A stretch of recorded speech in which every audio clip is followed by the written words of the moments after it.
Hey guys. Okay, quick story. So, the other day I was on my way to my cousin's wedding. I was in the wedding, so had to be there early. I got on a train. I was supposed to transfer at Stanford. The train was late, so I missed my connecting train. Not gonna lie, I was pissed, furious, because I didn't want to be late. So I had to take an Uber. I had never been at the Stanford station before, so I'm like running all over the place. And the Uber is like 2 minutes away. I'm like, I don't even know where I'm going. I figure it out. I get to her, get in the cab, and she's like, how are you? You know, whatever. I'm like, I'm good. I missed my connecting train. I had to get an Uber.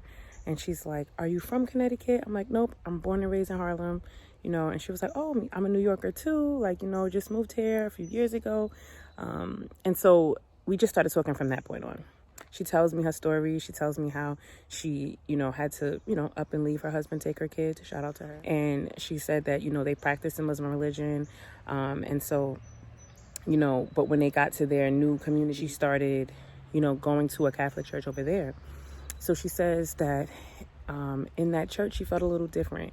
Her children were involved. They were singing. They were a part of a dance ministry. And she was telling me about that. And then she said she also experienced the typical, I guess if we would say, a black church, and how she felt different when she attended these churches, how she felt like a different feeling.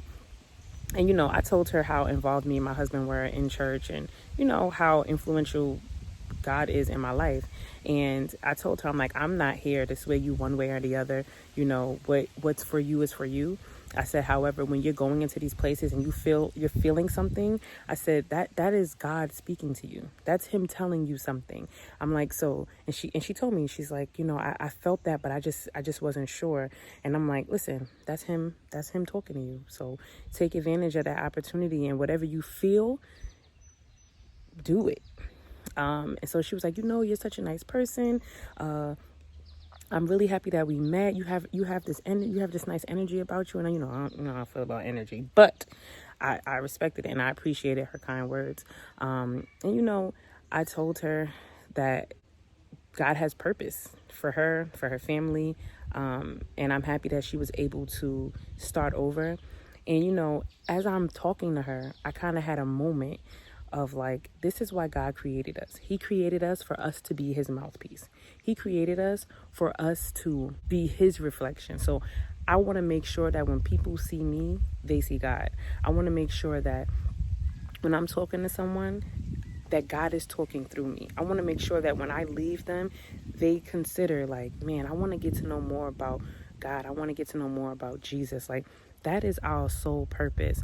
And after speaking to her, and encountering another individual while I was talking to her about praying with intention, making sure that when you feel lost, when you feel confused, that you're consulting God about your next steps.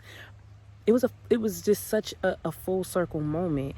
And I also thought about was how mad I was that I missed my train.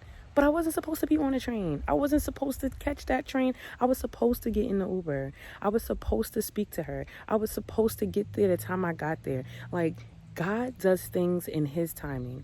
He wants to make sure that we're doing what we're supposed to do. And I am grateful that I didn't allow me missing that train to take over me. I'm grateful when I got in the cab, I didn't have an attitude. I wasn't being nasty. Like, I'm grateful that I moved the way that he would have wanted me to move. And so I charge you, make sure that when you're speaking to people, make sure that when you're going places, when you're doing things, that when people see you, that they see God. When people hear you, that they hear God.